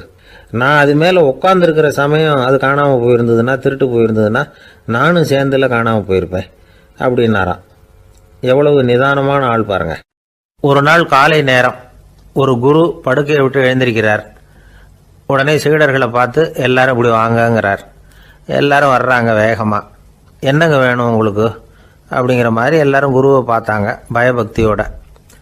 குரு அந்த சீடர்களை பார்த்து, இதை பாருங்க, இப்போ நான் ஒரு சிக்கலான விவகாரத்தில் மாட்டிக்கிட்டு இருக்கிறேன். அதை நீங்கள் தீர்த்து வச்சா நல்லதுன்னார். சீடர்களுக்கு ஒன்றும் புரியல. என்ன இது இவர் இப்படி சொல்கிறாரு, நமக்குள்ள எல்லா விவகாரங்களையும் தீர்த்து வைக்கிறவர் நம்ம குருநாதர், அவருடைய விவகாரத்தை நாம் தீர்த்து வைக்கிறதா, ஆச்சரியமாக இருக்குதே, குருநாதருக்கே சிக்கலா அப்படின்னு யோசனை பண்ண ஆரம்பித்தாங்க. இருந்தாலும் ரொம்ப பணிவாக கேட்டாங்க, சுவாமி உங்களுக்கே சிக்கலா, இந்த உலகத்து சிக்கல்களுக்கும் சிரமங்களுக்கும் அப்பாற்பட்டவர் அல்லவா தாங்கள், அப்படிப்பட்ட உங்களுக்கு சிக்கல்னா அது எப்படி அப்படின்னாங்க. எனக்கு ஏற்பட்டிருக்கிற சிக்கல் அவ்வளவு பெருசு, ரொம்ப பெரிய விவகாரம் அது அப்படின்னார் குரு. கொஞ்சம் விவரமாக சொல்லுங்க அப்படின்னாங்க இவங்க. இப்போ அந்த குரு விவரத்தை சொன்னார். அதாவது நேற்று ராத்திரி நான் ஒரு கனவு கண்டேன். அந்த கனவில் நான் ஒரு பட்டாம்பூச்சியாக மாறிட்டேன். அப்படி மாறி ஒவ்வொரு மலராக பறந்து போய் உட்காந்து தேன் சாப்பிட்டேன் அப்படின்னார். சீடர்கள் இதை கேட்டதும் ரொம்ப திகைச்சு போயிட்டாங்க. என்ன இது, இது ஒரு பெரிய பிரச்சனையா, ஒரு சாதாரண கனவு கண்டதுக்காகவா இந்த காலை வேளையில் நம்மளையெல்லாம் குருநாதர் இவ்வளவு அவசரமாக கூப்பிட்டுருக்கார் அப்படின்னு நினச்சாங்க. இருந்தாலும் கேட்டாங்க, இதில் என்ன சிக்கல் சுவாமி, கனவுங்கிறது எல்லாருக்கும் வரத்தானே செய்யும் அப்படின்னார் ஒரு சீடர். சீடர்களே, பிரச்சனை அது இல்லை. நான் இன்னைக்கு காலையில் கண்ணு முழிச்சு பார்த்தப்போ நான் நானாக மறுபடியும் மாறிட்டேங்கிறத தெரிஞ்சுக்கிட்டேன். இதில் சிக்கல் என்னன்னா, இப்போ அந்த பட்டாம்பூச்சி தான் நானாக ஆயிட்டதாக கனவு கண்டுகிட்டு இருக்கா அப்படிங்கிறது தான். ஒரு மனுஷன் பட்டாம்பூச்சி ஆகிறதாக கனவு காண முடியுங்கிறப்போ அந்த பட்டாம்பூச்சியும் மனுஷனாக ஆகிறதாக கனவு காண முடியும் இல்லையா? இப்போ எனக்கு யதார்த்த நிலை தெரியணும், எது நிஜம்னு தெரியணும். நேற்று ராத்திரி நான் கண்டது கனவா, அல்லது இது பட்டாம்பூச்சி கண்டுகிட்டு இருக்கிற கனவா? இதுதான் குரு கேட்ட கேள்வி. இதை கேட்டதும் சீடர்கள் ரொம்ப குழம்பி போயிட்டாங்க. சுவாமி, இது வரைக்கும் நாங்கள் தூங்குறப்ப பார்க்கறது கனவுன்னும் மூழ்கிட்டு இருக்கிறப்ப பார்க்கறது நனவுன்னு நம்பிக்கிட்டு இருக்கிறோம். இப்போ எங்களை ரொம்ப குழப்பிட்டீங்க, இதுக்கு பதில் சொல்ல எங்களுக்கு சக்தி இல்லை அப்படின்னு சொல்லிவிட்டாங்களாம். அதுக்கப்புறம் அந்த குரு சொன்னாராம், நினைவு தான் முக்கியமான அம்சம். முடிவு கட்டம்னா பகலின் நினைவுகளை விட இரவின் கனவுகளே ரொம்ப உண்மை. ஒருத்தன் தூங்க போனால் தூங்கிக்கிட்டே இருந்தால் அவன் காணும் கனவு பொய்ங்கிறத அவன் உணர மாட்டான். ஒவ்வொரு கனவும் காணும் பொழுது அது ரொம்ப உண்மையாக தான் தெரியுது. ஒரு கனவு கூட உண்மை இல்லைன்னு கனவுல தோன்றுவதே இல்லை அப்படின்னார் குரு. அகில வாழ்வு அத்தனையும் சொற்பனம் கண்டாய் அப்படிங்கிறார் தாயுமானவர். ஆகையினால நம்ம கனவுலேருந்து நாம் என்னைக்கு முழிச்சிக்க போகிறோம் அப்படிங்கிறது தான் ஒரு முக்கியமான கேள்வி. ஒருத்தர் வந்தார், காலில் கட்டோடு வந்தார். என்னங்க காலில் கட்டுன்னு? சார், நேற்று ராத்திரி தூக்கத்தில் எங்கள் வீட்டு கூரையில் ஏணியை சாத்தி வச்சு இறங்கினப்போ வழுக்கி விழுந்து காலை உடச்சிக்கிட்டேன்னார். உங்கள் வீட்டில் தான் ஏணியே கிடையாது சார் அப்படின்னு. உண்மைதான் சார், நான் கீழே விழுந்து முழிச்சுக்கிட்டதுக்கு அப்புறம் தானே ஏணி இல்லைங்கிறது எனக்கு ஞாபகம் வந்தது அப்படின்னார். எனக்கு அதிர்ஷ்டமே இல்லை சார் அப்படின்னார் ஒருத்தர். ஏன் அப்படி சொல்கிறீங்கன்னு கேட்டோம். வியாபாரம் பண்ணலாம்னு ஒரு கடை வச்சேன். வேண்டிய போட்டவங்க கூட என் கடையில் எதுவும் வாங்க மாட்டேங்கிறான், எல்லாரும் அடுத்த கடைக்கு தான் போகிறான் அப்படின்னு சொல்லி ரொம்ப அழுத்துக்கிட்டார். இதுக்கு போய் அதிர்ஷ்டம் இல்லைன்னு சொல்லாதீங்க, வாடிக்கையாளர்களை கவர்றது எப்படிங்கிறது உங்களுக்கு தெரியல, அதுதான் குறை அப்படின்னும். சார், உங்களுக்கு தெரிஞ்ச அந்த ரகசியத்தை எனக்கும் கொஞ்சம் சொல்லி கொடுங்களேன் அப்படின்னார். சரி, உங்கள் காதை இப்படி கொடுங்க அப்படின்னு சொல்லி அது சம்பந்தமாக பெரிய வல்லுநர்கள் சொல்லியிருக்கிற கருத்துக்களை அவர்கிட்ட சொல்ல ஆரம்பித்தோம். அதாவது இந்த வாடிக்கையாளர்களை கவர்றதுக்கு வல்லுநர்கள் பல ஆலோசனைகளை ஏற்கனவே சொல்லி வச்சிருக்கிறாங்க. அது சம்பந்தமாக அனுபவப்பட்டவங்க, அதை தெரிஞ்சு வச்சுக்கணும். அதாவது கடை வச்சிருக்கிறவங்க எல்லாரும் இதை கொஞ்சம் காதில் வாங்கி வச்சுக்கணும். எதை இப்போ சொல்ல போகிறத. எப்பவும் பணத்தை சம்பாதிக்கிறதுலேயே குறியாக இருக்கக்கூடாதான். அதை விட முக்கியமாக நீங்கள் சம்பாதிக்க வேண்டியது வாடிக்கையாளர்களுடைய மன நிறைவு. வர்றவங்க திருப்தியோடு போகணும், அது முக்கியம். அதில் கவனமாக இருக்கணும். கடைக்கு வர்ற ஒருத்தர் ஏதாவது ஒரு குறை சொல்கிறாருன்னு வச்சுங்க, அதை அலட்சியப்படுத்தக்கூடாது. ரொம்ப அக்கறையோடு அதை காது கொடுத்து கேட்கணும். அப்படியா சார், அதை நான் அவசியம் கவனிக்கிறேன் அப்படின்னு சொல்லணும். ஒருத்தர் வரார், சார் நேற்றுக்கு உங்கள் கடையில் இதை நான் வாங்கிட்டு போனேன், வீட்டில் இது வேணான்னு சொல்லிவிட்டாங்க, அது திருப்பி கொடுக்கறதுக்காக தான் வந்திருக்கிறேன் அப்படின்னு சொல்லி திருப்பி கொடுக்குறார். உடனே நீங்கள் முகம் சுளிக்கக்கூடாது, எரிச்சல் படக்கூடாது. வழக்கம் போல நிதானமாக முகம் அலர்ச்சியோடு அதை திருப்பி வாங்கிக்கணும். இவ்வளவு ரூபாய்க்கு சாமான் வாங்கினா இந்த ஸ்பூன் அன்பளிப்பு, இப்படி ஏதாவது கொடுக்கலாம். பண்டிகை காலங்கள்லேயும் பொருள்கள் வாங்குறவங்களுக்கு இப்படி ஏதாவது பொருத்தமாக ஒரு அன்பளிப்பு கொடுக்கலாம். நீங்கள் கொடுக்கறது ஒரு சர்வசாதாரணமான பொருளாக இருந்தால் கூட அது வாங்குற ஒரு மனசில் ஒரு மகிழ்ச்சியை ஏற்படுத்தும். எதுவும் உங்களால் கொடுக்க முடியலன்னா உங்கள் முகம் நிறைஞ்ச சிரிப்பையாவது கொடுங்க, அது போதும். உங்கள் கடையில் இல்லாத ஒரு பொருளை வாடிக்கையாளர் வந்து கேட்குறார், உடனே இல்லைன்னு முகத்தில் அடித்தது மாதிரி சொல்லிடக்கூடாது. கொஞ்சம் உட்காருங்க சார் அப்படின்னு சொல்லி உங்கள் பணியாளர் யாரையாவது அனுப்பி வெளியிலேருந்து வாங்கிட்டு வர சொல்லி அவர்கிட்ட கொடுக்கலாம். சில பேர் உங்கள் கடைக்கு வரும்பொழுது அவங்க வீட்டு குழந்தைகளையும் கூப்பிட்டுக்கிட்டு வர்றாங்கன்னு வைங்க. நீங்கள் என்ன செய்யணும்னா அந்த குழந்தைகளை முதல்ல கவனிக்கணும். அது கன்னத்தை கிள்ளணும், அதுக்கிட்ட விளையாடணும், அதுக்கு ஏதாவது மிட்டாய் பிஸ்கட் எதையாவது கொடுத்து அது கவனத்தை கவரணும். அதுக்கப்புறம் பெரியவங்களை கவனிக்கலாம். உங்கள் கடையில் வேலை செய்கிற பணியாளர்கள் சுத்தமாக இருக்கணும், சிரிச்ச முகம், சுறுசுறுப்பு, இது ரெண்டும் அவங்களுக்கு தேவை. அழுது ஒடிஞ்சிக்கிட்டு இருக்கக்கூடாது. அப்புறம் இன்னொரு விஷயம், அதிகமாக பொருள் வாங்குற ஒருத்தர்கிட்ட அதிக மரியாதையாகவும் குறைச்சலாக பொருள் வாங்குறவர்கிட்ட வேற விதமாகவும் நடந்துக்கக்கூடாது. எல்லாருக்கிட்டையும் சமமாக நடந்துக்கணும். 5 ரூபாய்க்கு வாங்கினாலும் சரி, 500 ரூபாய்க்கு வாங்கினாலும் சரி, அவங்கக்கிட்ட நீங்கள் காட்டுற மரியாதையில் வித்தியாசம் இருக்கக்கூடாது. எல்லாத்துக்கும் மேலே உங்கள் கடையில் ஒரு பொருள் வாங்கினா அது உண்மையானதாக இருக்கும், தரமுள்ளதாக இருக்கும் அப்படிங்கிற நினைப்பு ஜனங்களுக்கு வரணும். அதனால் தரமான பொருளையே நீங்கள் உங்கள் கடையில் வச்சுருக்கணும். இது வரைக்கும் நான் சொன்னதையெல்லாம் கவனத்தில் வச்சுக்கிட்டு நீங்கள் கடையை ஆரம்பிச்சிங்கன்னா வியாபாரம் பிச்சுக்கிட்டு போகும். அப்படி போகலன்னா அதுக்கப்புறம் கேளுங்க. ஏன்னா இந்த யோசனைகள்லாம் அனுபவப்பட்டவங்க சொல்லியிருக்கிற யோசனைகள். இந்த யோசனைகளில் நீங்கள் எச்சரிக்கையாக இருக்க வேண்டிய ஒரு விஷயம் உண்டு. அது என்னங்கிறதையும் தெரிஞ்சு வச்சுக்கிறது நல்லது. என்னுடைய நண்பர் ஒருத்தர் வந்தார். சார், உங்கள் யோசனையை கேட்டதுனால நான் ஒரு அறை வாங்கினது தான் மிச்சம்னார். என்ன ஆச்சுன்னு கேட்டேன். எங்கள் கடைக்கு ஒரு பெரிய அம்மா குழந்தைய தூக்கிட்டு வந்தாங்க சார். உங்கள் யோசனைப்படி அந்த குழந்தையோட கன்னத்தை கிள்ளணும்னு முயற்சி பண்ணினேன். திடீர்னு அந்த நேரம் பார்த்து அந்த குழந்தை தலையை குனிஞ்சிக்கிட்டுது. என் கை குழந்தையோட கன்னத்துக்கு பதிலாக அது தூக்கிட்டு வந்தவங்க கன்னத்தை கிள்ளிவிட்டுது. அதுதான் அப்படி ஆயிட்டுது அப்படின்னார் கன்னத்தை தடவிக்கிட்டே. திபேத் நாட்டில் புத்த மடாலயங்கள் நிறைய உண்டு. அதுக்கு ஒரு தலைமையகமும் உண்டு. அது இந்த திபேத் தலைநகரம் லாசாவில் இருக்குது. ரொம்ப காலத்துக்கு அப்பால் அதை பற்றிலாம் நிறைய விவரங்கள் எழுதி வச்சிருக்கிறாங்க. அது இப்போவும் நமக்கு கிடைக்குது. அதாவது ரொம்ப தூரத்துக்கு அந்தாண்ட மலைகளுக்கு நடுவில் ஒரு கிளை மடாலயம். அந்த மடத்தின் தலைவருக்கு வயசாயிட்டு தான். அதனால் தலைமை பொறுப்பை வேற ஒருத்தர்கிட்ட ஒப்படைக்கலாம் அப்படின்னு முடிவு பண்ணாராம். உடனே ஒரு லாமாவை கூப்பிட்டார். அவர் மூலமாக தலைமை மடாலயத்துக்கு செய்தி அனுப்புனார், பொருத்தமான வாரிசு ஒருத்தரை அனுப்பி வைக்கும்படியாக. அந்த வாலிப லாமா புறப்பட்டார். காடு மேடெல்லாம் நடந்து போறார். ரொம்ப நாள் கழிச்சு தலைமை பீடத்தை அடைஞ்சார். தலைமை குரு கிட்ட விவரத்தை சொன்னார். தகுதியான ஒருத்தரை அனுப்பி வச்சா அழைச்சிட்டு போறேன் அப்படின்னார். சரி, நாளைக்கு காலையில் நீங்கள் அவங்க எல்லாரையும் அழைச்சிட்டு போகலாம்னார் அவர். அவங்க எல்லாரையுமா? அங்கே தேவைப்படுறது ஒருத்தர் தானே அப்படின்னார் இவர். ஆமான்னார். அப்புறம் ஏன் எல்லாரையும் அழைச்சிட்டு போக சொல்கிறீங்கன்னார். அது இப்போ உனக்கு புரியாது. நான் ஒரு 100 பிக்குகளை அனுப்புகிறேன், அதாவது பிட்சுகளை. அவ்வளவு பேரையும் அங்கே வச்சு சமாளிக்க முடியாது அப்படின்னார் இவர். இருந்தாலும் இப்போ அந்த தலைமை குரு என்ன சொன்னார்னா, அதை பற்றி கவலைப்படாத, நான் 100 பேரை அனுப்புகிறேன். அதில் 99 பேர் வழியிலேயே காணாமல் போடுவாங்க, ஒருத்தன் மட்டும்தான் வருவான். அவனும் அங்கே சேர்ந்துட்டான்னா நீ ரொம்ப கொடுத்து வச்சவன் அப்படின்னார். இவருக்கு ஒன்றும் புரியல. இருந்தாலும் மறுநாள் அந்த வாலிப லாமா 100 பேரை அழைச்சிக்கிட்டு புறப்பட்டார். போகிற வழியிலேயே பல பேர் அங்கங்கே பிச்சுக்கிட்டு போட்டாங்க. அவர் சொன்னது மாதிரியே. வழியில் அவங்க ஊர்கள் இருந்தது தான் காரணம். அப்பா அம்மாவை பார்த்துட்டு வரேன் அப்படின்னு கொஞ்சம் பேர் போனாங்க. சொந்த பந்தத்தை பார்த்துட்டு வரேன் அப்படின்னு கொஞ்சம் பேர். ஒரு வாரம் ஆச்சு. இப்போ மிஞ்சினது 10 பேர் தான். வழியில் ஒரு நகரம். அங்கே சில பிட்சுக்கள் சந்திச்சாங்க. எங்கள் மடத்து தலைவர் இறந்துட்டார், உங்களில் யாராவது ஒருத்தர் எங்களுக்கு தலைவராக முடியுமா அப்படின்னு கேட்டாங்க.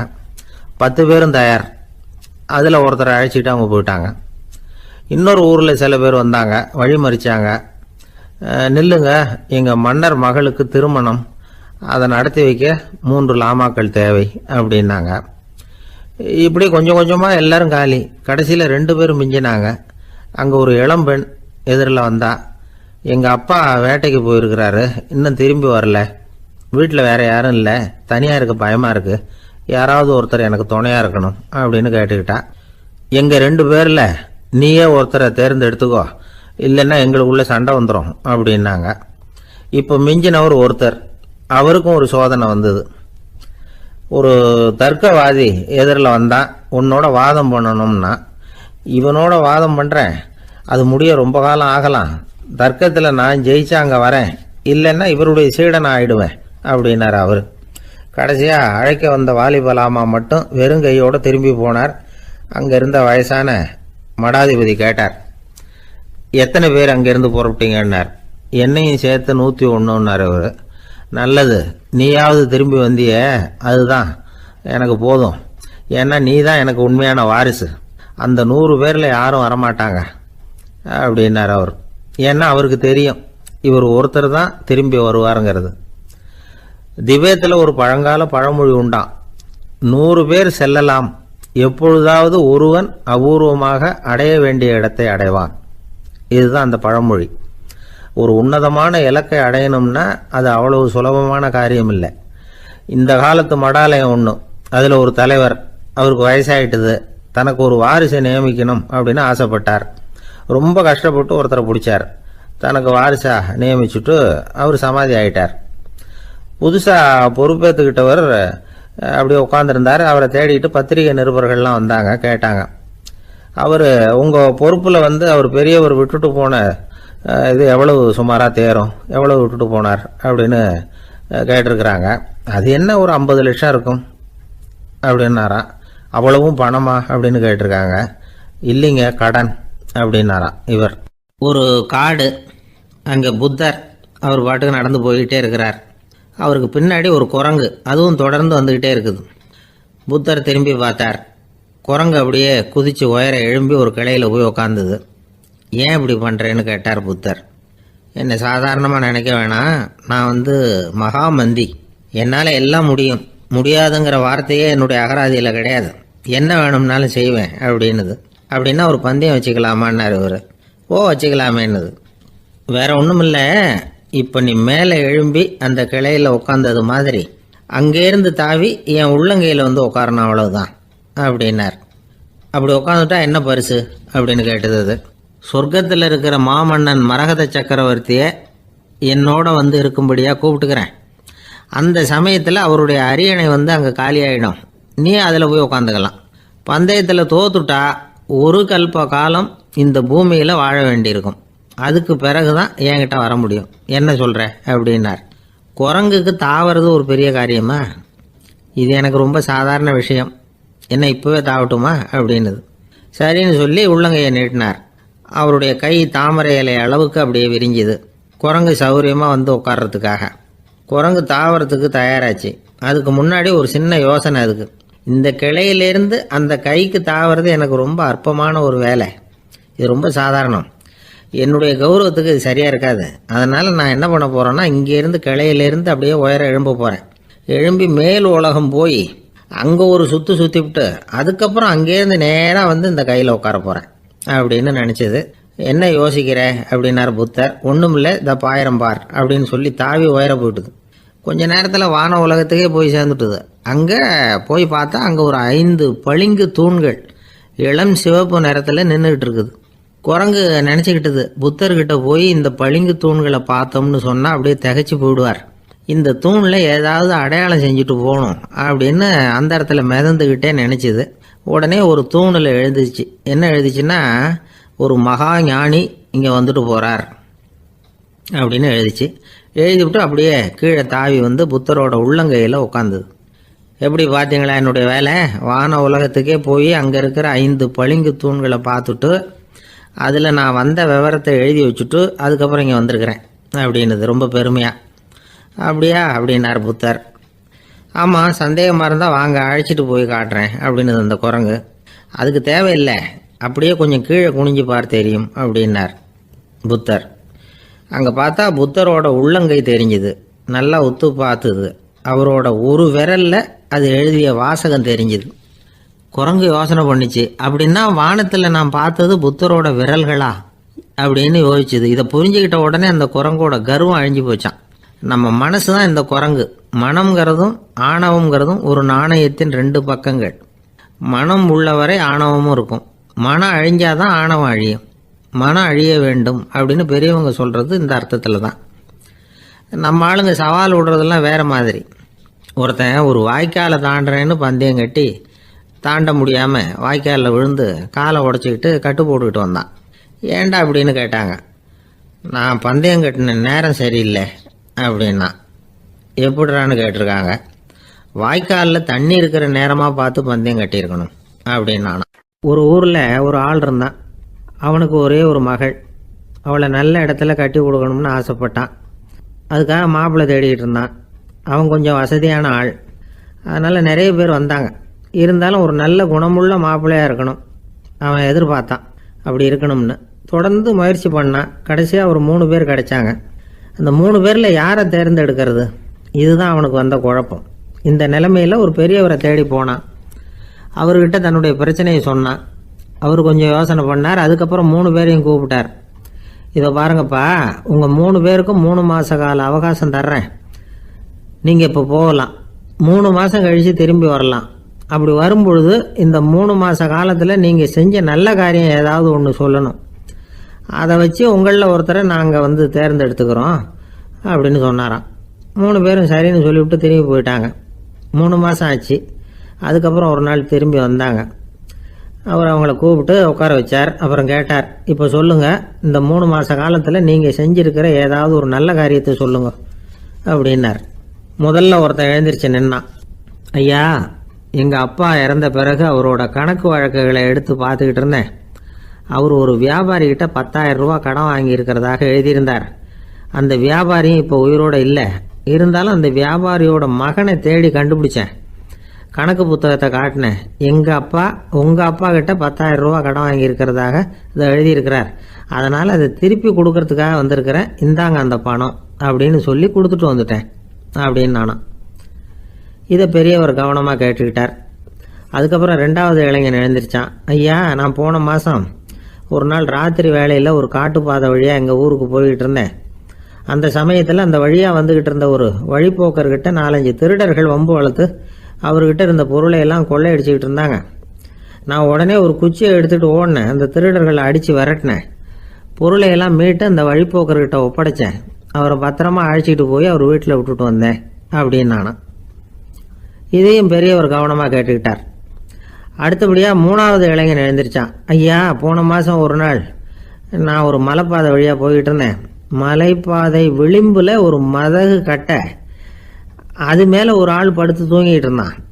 அந்த பக்கம் தவறி உருண்டு விழுந்திருந்தான்னா அதில் பாதாளம். அது மலையடி வாரத்தில் போய் தான் விழணும். அவ்வளவு பள்ளம். அது தெரியாமல் அவன் பாட்டுக்கு தூங்கிட்டு இருந்தான். நான் உடனே அவன்கிட்ட ஓடி போய் குனிஞ்சு அவன் முகத்தை பார்த்தேன். அப்போ தான் புரிஞ்சுது, அவன் ஏற்கனவே எனக்கு தெரியும். அவனை எனக்கு நிறைய கெடுதல் பண்ணியிருக்கிறான், இடைஞ்சல் கொடுத்தவன். இருந்தாலும் ஐயோ பாவம்னு நினச்சி அவனை எழுப்பி பாதுகாப்பாக வேற ஒரு இடத்துல படுக்க வச்சுட்டு வந்தேன் அப்படின்னு நானும். பெரியவர் இதையும் கேட்டுக்கிட்டார். அதுக்கப்புறம் அவங்க 3 பேரையும் பார்த்து, நீங்கள் போகலாம், நாங்கள் யோசித்து முடிவு பண்ணி உங்களுக்கு சொல்லி அனுப்புகிறோம் அப்படின்னாராம். அந்த இளைஞர்கள் புறப்பட்டு போயிட்டாங்க. அதுக்கப்புறம் அந்த பெண்ணோட அப்பாவை பார்த்து சொன்னார், இந்த 3 பேருமே நல்ல பிள்ளைங்க தான், அதில் ஒன்றும் சந்தேகம் இல்லை. இருந்தாலும் இந்த 3 பேர் செஞ்ச செயல்களையும் ஒப்பிட்டு பார்க்க வேண்டியிருக்கு.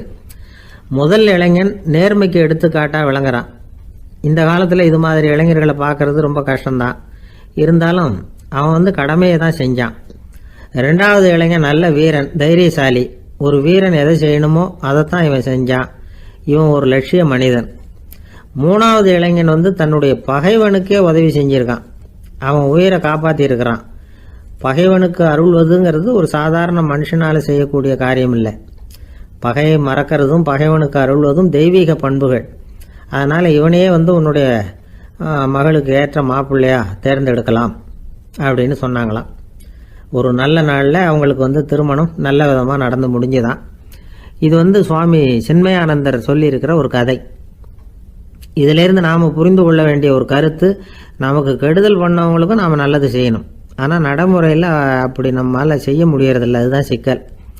நம்மால் ஒருத்தங்கிட்ட கேட்டேன், ஏண்டா உன்னுடைய பகைவன் ஒருத்தன் அது மாதிரி ஒரு மலைப்பாதை மதகு கட்டையில் படுத்திருந்தா உடனே நீ என்ன நினைப்ப அப்படின்னு கேட்டோம். இது ஒரு அருமையான சந்தர்ப்பம்னு நினைப்பேன் அப்படின்னா. எதுக்குன்னு கேட்டோம். அவனை அந்த பக்கமாக உருட்டி கீழே தள்ளுறதுக்கு அப்படின்னா. ஒரே ஒரு ஊரில் ஒரு பாதிரியார் இருந்தார். ரொம்ப நாள் சந்தோஷமாக வாழ்ந்தார். ஒரு நாள் அவர் மடத்து சமையல் அறையில் பாத்திரங்களை கழுவி துலக்கி சுத்தப்படுத்திக்கிட்டு இருந்தார். அந்த சமயத்தில் ஒரு தேவதூதன் அவர் முன்னாடி வந்து நின்னான். இவர் நிமிர்ந்து பார்த்தார்.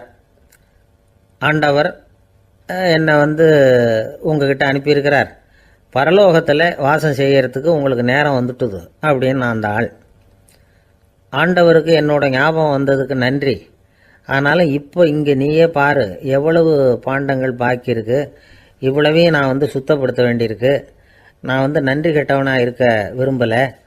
இந்த பணியை முடிக்கிற வரைக்கும் என்னுடைய பரலோக வாழ்வை தள்ளி வைக்க முடியுமா? நீ என்ன நினைக்கிற அப்படின்னு கேட்டார். தேவதூதன் தனக்கே உரிய விவேகத்தோட அன்போட பாதிரியாரை பார்த்தான். சரி, என்ன செய்யலாம்ங்கிறத அப்புறம் சொல்கிறேன் அப்படின்னு சொல்லிவிட்டு புறப்பட்டு போயிட்டான். ஒரு நாள் அந்த பாதிரியார் தோட்டத்தில் உள்ள களைகளை எல்லாம் ஒரு களை கொத்தியால் கொத்தி களை எடுத்துக்கிட்டு இருக்கிறார். அந்த சமயத்தில் இந்த தேவதூதன் மறுபடியும் அவர் முன்னாடி நிற்கிறான். பாதிரியார் பார்த்தார்.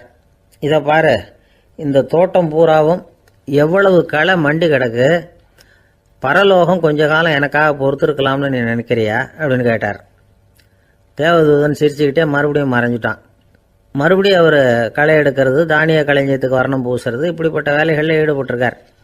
இன்னொரு நாள் ஒரு மருத்துவமனையில் நோயாளிகளை கவனிச்சுக்கிட்டு ரொம்ப தீவிரமாக இருக்கிறார் அந்த பாதிரியார். ஒரு நோயாளியோட தாகத்துக்கு தண்ணீர் கொடுத்துட்டு நிமிர்ந்து பார்க்குறப்போ தேவதூதன் மறுபடியும் அவர் முன்னாடி நிற்கிறான். இந்த தடவை பாதிரியார் தன்னலமற்றவராக பேரன்பை காட்டக்கூடிய வகையில் தன்னுடைய 2 கைகளையும் உயர்த்தியபடி தேவதூதனின் கவனத்தை பிணியால் வாடக்கூடிய நோயாளிகளின் பக்கம் திருப்பினாராம். தேவதூதன் ஒன்றும் சொல்லலை, மறைஞ்சிட்டான். அன்னைக்கு சாயந்தரம் பாதிரியார் மடத்தில் உள்ள தன்னுடைய அறைக்கு போய் இளைப்பாறினார். யோசிச்சு பார்த்தார். தேவதூதனையும் தேவதூதனின் விருப்பத்தையும் பல நாள் தள்ளி போட்டு வந்ததையும் அவர் ரொம்ப நினச்சி பார்த்தார். திடீர்னு தான் முதுமை அடைகிறதையும் சோர்வு அடைகிறதையும் உணர்ந்தார். ஆண்டவரை நினைச்சார். ஆண்டவரே, உம்முடைய தூதனை மறுபடியும் என்கிட்ட அனுப்புனா நான் சந்திக்கிறதுக்கு ஆவலாக இருக்கேன் அப்படின்னு சொல்கிறப்பவே தேவதூதன் பக்கத்தில் நின்னான். பாதிரியார் நிமிர்ந்து பார்த்தார். நீ இப்போவே என்னை அழைச்சிக்கிட்டு போக விரும்பினா நான் பரலோகத்துக்கு வர்றதுக்கு தயாராக இருக்கேன்னார்.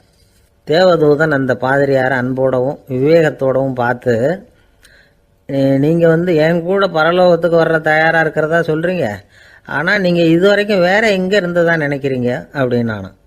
அப்படின்னா இது வரைக்கும் இருந்த இடம்தான் பரலோகம் அப்படிங்கிறத உணர்த்தியிருக்கிறான். பரலோகம்னா என்னன்னு புரிஞ்சுக்கிறதுக்கு இந்த சம்பவம் நமக்கு உதவியாக இருக்குது. தொண்டு செய்கிறத விட பெரிய செயல் வேறு எதுவும் இருக்க முடியாது. அது நம்ம மனசுக்கு கொடுக்குற சுகத்தை வேறு எதுவும் கொடுக்க முடியாது. நாம் தொண்டு செய்கிற இடம் தான் அந்த புண்ணிய இடம். ஆனால் இந்த காலத்துல எல்லாம் நாம் தொண்டு செய்யணும்னு நினச்சி ஏதாவது ஆரம்பித்தா கூட அதை ஒரு மாதிரியாக சுற்றி நின்று வேடிக்கை பார்க்க ஆரம்பிச்சிடுறாங்க. ஒரு பெரியவர் அப்படித்தான் ஒரு தொண்டு செஞ்சுக்கிட்டு இருந்தார். ஒரு கோவில் கட்டிக்கிட்டு இருந்தாங்க. அதில் ஒரு இடத்துல ஒரு பலகையை வச்சு ஆணி அடிக்கிற வேலையை செஞ்சுக்கிட்டு இருந்தார் அந்த பெரியவர். ஒரு சின்ன பையன் அதை ரொம்ப ஊக்கமாக அக்கறையாக கவனிச்சுக்கிட்டு இருந்தான். பெரியவர் இதை கவனித்தார். என்னப்பா பார்க்குற, உனக்கும் இது மாதிரி தொண்டு செய்யணும்னு ஆசையாக இருக்கா அப்படின்னு கேட்டார். அதுக்கு அந்த பையன் சொல்கிறான், அப்படி இல்லைங்க, நீங்கள் ஆணி அடிக்கிறப்போ கையில் சுத்தியால் அடிச்சுக்கிட்டா எப்படி துடிப்பீங்க, எப்படி கத்துவீங்கன்னு தெரிஞ்சுக்கிறதுக்காக அதை பார்க்கணும்னு ஆசை, அதுக்காக தான் காத்துக்கிட்டு இருக்கேன் அப்படின்னு நானும். ஒருத்தர் சிகரெட்டும் கையுமா வந்தார். சார், இந்த புகைப்பிடிக்கிற பழக்கத்தை நிறுத்தி போடணும்னு தான் பார்க்குற, முடியலன்னார். புகைப்பிடிக்கிறத நிறுத்துறது ரொம்ப சுலபம் சார் அப்படின்னார் இன்னொருத்தர். எப்படி சொல்கிறீங்கன்னு கேட்டார் அவர். நான் கூட ஏற்கனவே 10 தடவை அந்த பழக்கத்தை நிறுத்தி இருக்கிறேன் சார் அப்படின்னார் இவர். இதுலேருந்து என்ன தெரியுது? புகைப்பழக்கத்தை திடீர்னு விட்டு விடுறதுங்கிறது ரொம்ப கஷ்டம்னு தெரியுது. இருந்தாலும் இது சம்பந்தமான ஆராய்ச்சி, அனுபவம், இது ரெண்டையும் அடிப்படையாக வச்சு சில வழிமுறைகளை சொல்கிறாங்க. அதாவது புகைப்பிடிக்கிறத நிறுத்துறதுக்கு 10 வழிகள் உண்டு அப்படின்னு சொல்கிறாங்க. அது என்னங்கிறத தெரிஞ்சுக்கிட்டா உபயோகப்படுதான்னு பார்க்கலாமே. முதல் கருத்து என்னன்னா, கொஞ்ச நாளைக்கு புகைப்பிடிக்கிற நண்பர்களை விட்டு விலகி இருக்கணும். இதனால் புகைப்பிடிக்கிற ஆசை குறையும். அந்த பழக்கத்தை மறுபடியும் ஆரம்பிக்கப்படாதுங்கிற எண்ணம் உறுதிப்படும். 2வது கருத்து, புகைப்பிடிக்கிறதை எதிர்த்து தீவிரமாக பிரச்சாரம் செய்ய ஆரம்பிச்சிடணும். அது அடுத்தவங்களுக்கும் உபயோகப்படும், உங்களுக்கும் உபயோகப்படும். உங்கள் உள்ளுணர்வை அது தூண்டும், உங்களை உறுதி கொள்ள வைக்கும். மூன்றாவது கருத்து என்னன்னா, தினமும் 2 தடவை குளிக்கணும். எப்படி தெரியுமா? முதல்ல வெது வெதுப்பான தண்ணீர், அப்புறம் குளிர்ந்த தண்ணீர், இப்படி மாறி மாறி குளிக்கணுமா. 4வது கருத்து, உடற்பயிற்சிகள் செய்யணும். மூச்சு வாங்குற மாதிரியான பயிற்சிகள் ரொம்ப நல்லதான். பிராணாயாமம் அப்படிங்கிற மூச்சு பயிற்சி ரொம்ப நல்லதுங்கிறாங்க. அப்புறம் 5வது கருத்து, சாப்பாடு மிதமாக இருக்கணும், சீராக இருக்கணும். பச்சை காய்கறிகள், பழங்கள் சாப்பாட்டில் சேர்த்துக்கலாம். அடிக்கடி கொஞ்சம் கொஞ்சமாக சாப்பிட்டு ரத்தத்தில் சர்க்கரையின் அளவை பராமரிக்கணும். இது நரம்புகளை அமைதிப்படுத்தும். 6வது கருத்து என்னன்னா, ரொம்ப நேரம் பசியோடு இருக்கக்கூடாது. புகைப்பிடிக்கிறத நிறுத்த முயற்சி செய்யும் பொழுது எடை குறைப்பு நடவடிக்கைகளை மேற்கொள்ளக்கூடாது. 7வது கருத்து, காப்பி, தேநீர், மதுபானம், அப்புறம் போதைப் பொருள்கள் கலந்த உணவுகள் இதெல்லாம் வேணாம். புகைப்பிடிக்கிறத அதெல்லாம் ஊக்கப்படுத்தும். கடுகு, மிளகு, அப்புறம் காரமான பொருள்களை தவிர்க்கணும். உப்பு அளவை குறைக்கணும். தினமும் 10 குவளை தண்ணீராவது குடிக்கணும். வெறும் தண்ணி புகைப்பிடிக்கிற ஆவலை தணிக்குதான்.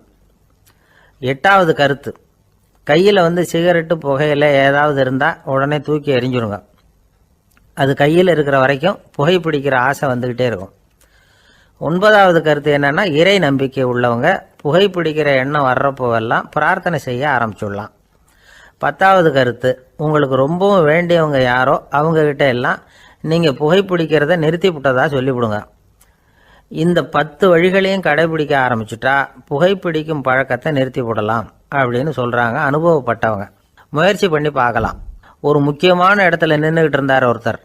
அங்கே இன்னொருத்தர், ஏன் சார் இந்த இடத்துல சிகரெட் பிடிக்கலாமா அப்படின்னு அனுமதி கேட்டார். இந்த இடத்துல சிகரெட் பிடிக்கக்கூடாதுங்க அப்படின்னாரு இவர். நீங்கள் இப்படி சொல்கிறீங்க, ஆனால் இந்த இடத்துல கீழே நிறைய சிகரெட் துண்டுகள் கிடக்குதே, அவங்கெல்லாம் யார்? அவங்கெல்லாம் உங்கள் மாதிரி என்கிட்ட அனுமதி கேட்காதவங்க அப்படின்னாராம் இவர். ஒரு சீன தேசத்து அரசர் இருந்தார். அவருக்கு வயசாயிட்டுது. அவருக்கு அடுத்தபடியாக அவருடைய புள்ள பட்டத்துக்கு வரணும், ஆட்சி பொறுப்பை ஏற்றுக்கணும். ஒரு நல்ல தலைவனுக்கு இருக்க வேண்டிய பண்புகள்லாம் தன்னுடைய மகனுக்கு இருக்கணும்னு விரும்பினார் அந்த அரசர். அதனால் இளவரசனை பக்கத்தில் இருந்த ஒரு குரு கிட்ட அனுப்புனார். இளவரசன் அவர்கிட்ட போய் சேர்ந்தான். அந்த குரு என்ன பண்ணார் தெரியுமா? இவனை பார்த்து சொன்னார், இதை பாருப்பா, நீ என்ன பண்ணுற, இப்போவே பக்கத்தில் இருக்கிற காட்டுக்கு போ, நடுக்காட்டில் போய் ஒரு இடத்துல உட்காந்துக்கோ. அங்கே என்னென்ன சத்தம்லாம் உன் காதில் விழுதுன்னு கவனித்து கேளு. உன் காதில் விழுந்த ஓசைகள் என்னென்னங்கிறத என்கிட்ட சொல்லு, அதுதான் எனக்கு தெரியணும், உனக்கு வேலையும் அதுதான் அப்படின்னு சொல்லி அனுப்பி வச்சுட்டார். இளவரசன் காட்டுக்கு போனான். குரு சொன்னபடியே ஒரு இடத்துல உட்காந்து கவனித்து கேட்டான். அதுக்கப்புறம் குருக்கிட்ட திரும்பி வந்தான். என்னென்ன சத்தம்லாம் கேட்ட அப்படின்னு கேட்டார் குரு. குருவே, காட்டில் நான் பறவைகள் சத்தம்லாம் கேட்டேன், மிருகங்களின் ஓசையையும் கேட்டேன், இதை தவிர இடி, மின்னல், மழை இதுகளோட சத்தத்தையும் கேட்டேன் அப்படின்னா. குரு யோசனை பண்ணார், நீ இன்னமும் சரியாக கேட்கல, அதனால் மறுபடியும் காட்டுக்கு போ, கொஞ்ச நாள் தங்கியிருந்து கேட்டுட்டு வா அப்படின்னார். இளவரசனுக்கு ஒன்றும் புரியல. இருந்தாலும் குருவின் கட்டளையாச்சே, மறுக்க முடியுமா? உடனே அவன் மறுபடியும் காட்டுக்கு போனான். ஒரு இடத்துல உட்காந்தான். கொஞ்ச நேரம் உன்னிப்பாக கவனித்து கேட்டான். சில நாள் கழித்து குருக்கிட்ட திரும்பி வந்தான். குருவே, இந்த தடவை சில துல்லியமான சத்தங்களை எல்லாம் கேட்டான்.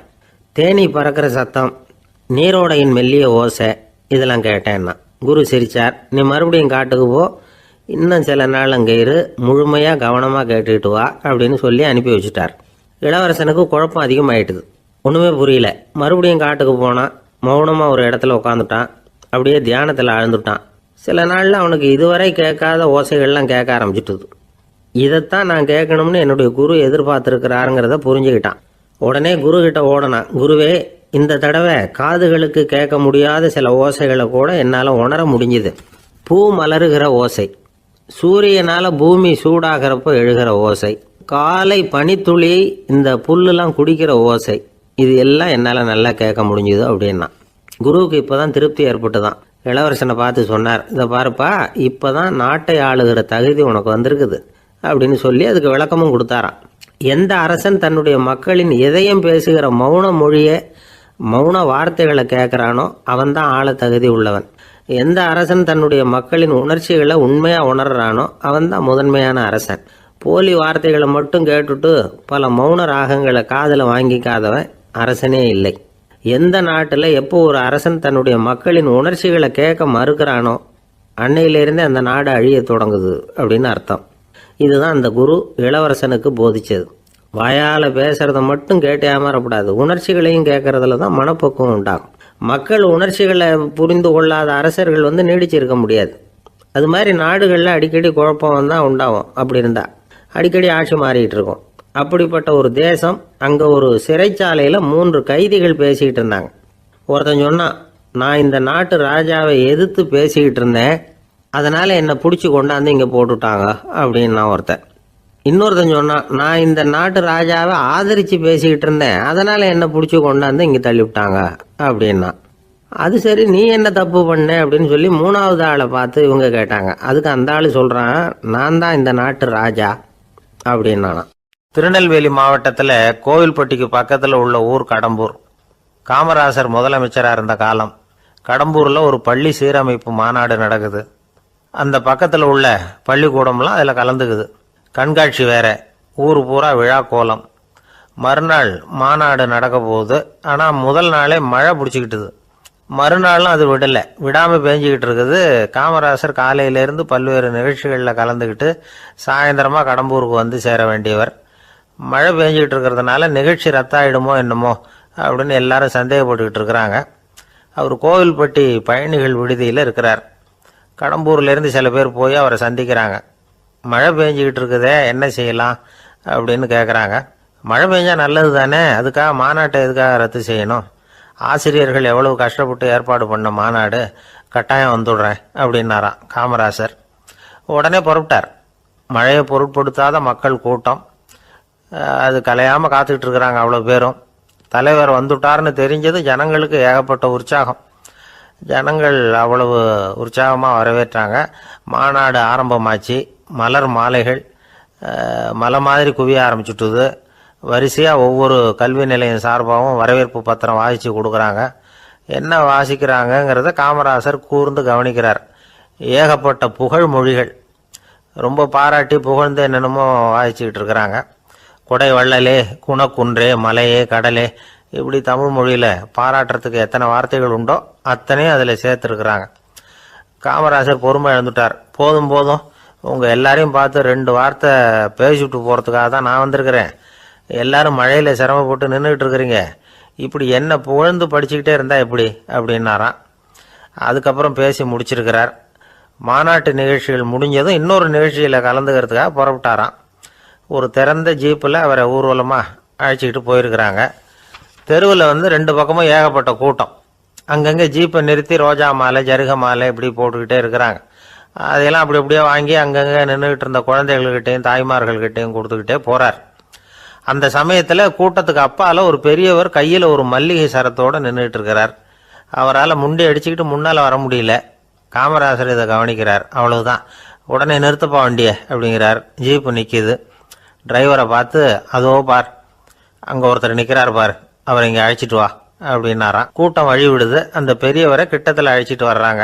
காமராசர் அவரை பார்த்து, வாங்க வாங்க, நல்லா இருக்கீங்களா அப்படின்னு சத்தம் போட்டு உற்சாகமாக விசாரிக்கிறாராம். பெரியவர் கண்களில் கண்ணீர், பேச்சு வரல. மல்லிகை சரத்தை அவருக்கு போடுறார். கொஞ்ச நேரம் அவர்கிட்ட பொறுமையாக பேசிக்கிட்டு இருந்துட்டு அவரை அனுப்பி வைக்கிறார் காமராசர். பெரியவர் போனதுக்கு அப்புறம் காமராசர் பக்கத்தில் இருந்தவங்க கிட்ட சொல்கிறார் அந்த பெரியவரை பற்றி. அந்த காலத்தில் ரொம்ப கஷ்டப்பட்டவர் இவர், ஜெயிலுக்கு போனவர் அப்படின்னு ரொம்ப உருக்கமாக நெகிழ்ந்து போய் சொல்கிறார். இதில் ஒரு விஷயத்தை கவனிங்க. தன்னை புகழ்ந்து படிக்கப்பட்ட வாழ்த்து மடலை படிக்க வேணாம்னு தடுத்து நிறுத்தினார். எங்கேயோ ஒரு மூலையில் கையில் ஒரு 4 முழம் மல்லிகை சரத்தோடு ஒதுங்கி நின்றுக்கிட்டு இருந்த அந்த தொண்டரை